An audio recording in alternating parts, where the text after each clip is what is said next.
Here's 2 reasons why you should allow yourself to wrestle instinctively. Because wrestling is about feeling instincts, and whenever you become very conscious, there's a good book called The Inner Game of Tennis, and it talks about self 1 and self 2. Self 1 is the conscious mind, and self 2 is the subconscious.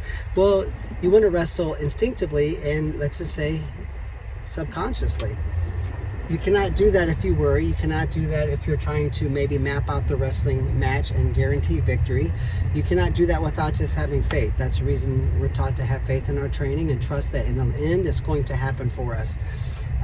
We like to say, whatever happens, happens. I refuse to worry. Best dance in America, score every chance you get. Whatever happens, happens. I refuse to worry about a wrestling match. That's something we drill into our athletes' minds. If you've been to our camps or academy, you've heard all that. So what happens is this: when a dad or a mom or a coach gives instructions before a match, like detailed instructions, like control the elbow, control this way, and then circle left 2 times, then you're going to wait, and then I'm going to shoot. I mean, no, because all you're doing is you're basically bringing your kids from a good, hopefully, subconscious mindset, and they're now very conscious. So instructional coaching ruins the athlete's ability to compete. That's just the way it is. And I know there might be some people that comment and some who won't, but they're thinking it. Well, I gotta tell them how to win the match. No, you're doing more harm than good. Trust me. Plus, when you give yourself permission to wrestle instinctively, and I just recently learned this, the conscious mind has the ability to absorb 40 bits, he said bits, 40 bits of information a second, where the subconscious mind, 20 million. 20 million. That's the reason you have a gut instinct, and you're always taught to trust your gut instinct. And in this little chat, he indicated that the child doesn't have instincts. They don't have a gut instinct because they're a kid. They're 4 years old. They're 12 years old. Where a grown woman, a grown man, or a teenager, young adult, you have life experiences. Now, from a wrestling standpoint, you might say, well, I wrestle instinctively and I still suck. Well, then you just need to get more experience. And then I say, you got to wrestle more. Then you say, well, I don't want to burn out. And I'm like, okay, well, you can't have it both ways. And just because you're wrestling more doesn't mean, I didn't say get up at 4 o'clock in the morning and run 10 miles every day like David Goggins. I said, quit taking 8 months a year off. Maybe do a little more live wrestling. I used to practice before soccer practice in high school. 20 minutes here, 20 minutes there adds up. 1 hour of live wrestling a week amounts to 240 matches worth of live wrestling. And 50 hours of drill time. If you go 2 hours a week, hour drilling, hour live. So 1 practice a week can really change your career. And then now you get more data points, and you have more instincts, and you have more experience, and your subconscious can sort of take over, and you can trust it. Okay? Give yourself permission to wrestle instinctively. Don't load up your mind or allow anyone around you to load up your mind and brain and thoughts with instructions before a big match. You have to say, hey, well, our phrase, you can come up with your own. You can come up with your own anything. But our phrase is, hey, I'm going to have the best dance in America. Score every chance I get. Whatever happens, happens. I refuse to worry about a wrestling match. I trust that things are going to work out for me in the end. And if you can kind of not just say that, but start to believe it. That's the reason people say, fake it till you make it doesn't work. And then someone says, oh, it works for me. But see, that's because they had the belief before they started their affirmations, their mantras, having sticky notes taped all over the mirror. And, they're into this, they're like marinating their brain with these thoughts and ideas. They actually believed it.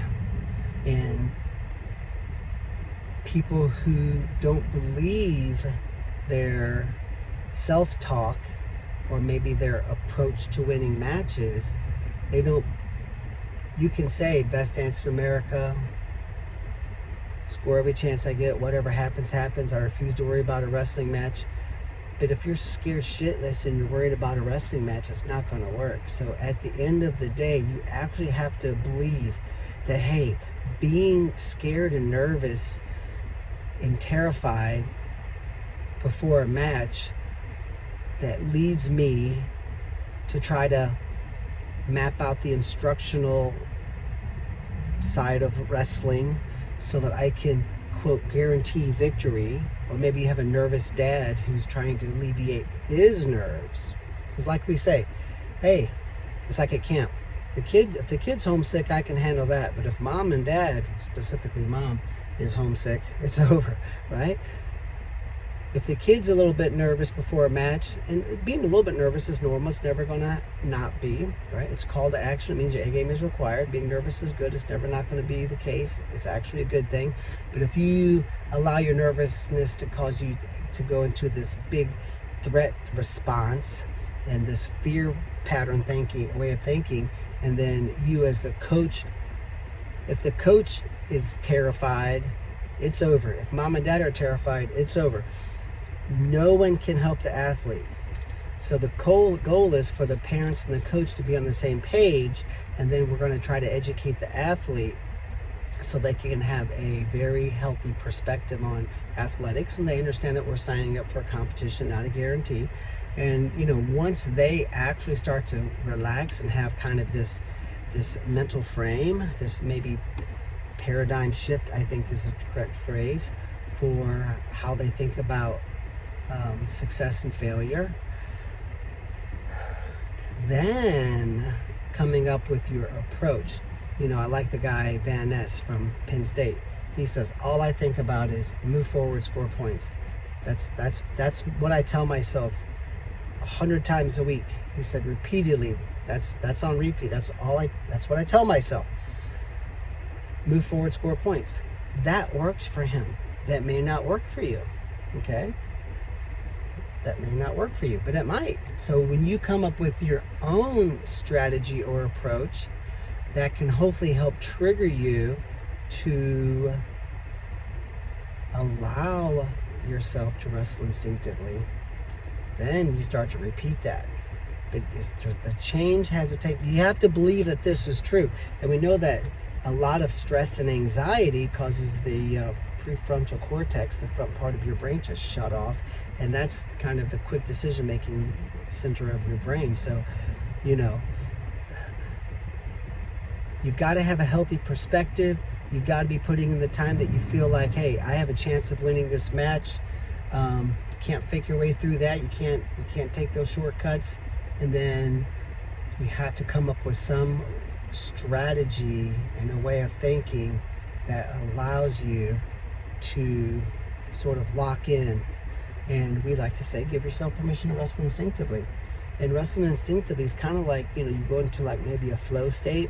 It's almost like you're falling asleep.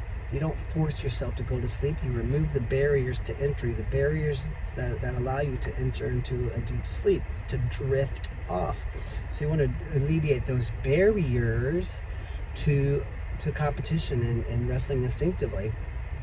And, you want to write down what those are. Maybe it's a negative teammate. Maybe it's a coach or dad or parent that is that shouts instructions all the time. And maybe it's just that you haven't done your homework and research where you don't believe it's true. Maybe you're just listening to this for the first time and you're like, I didn't even know that this thought process existed. But see, now you do.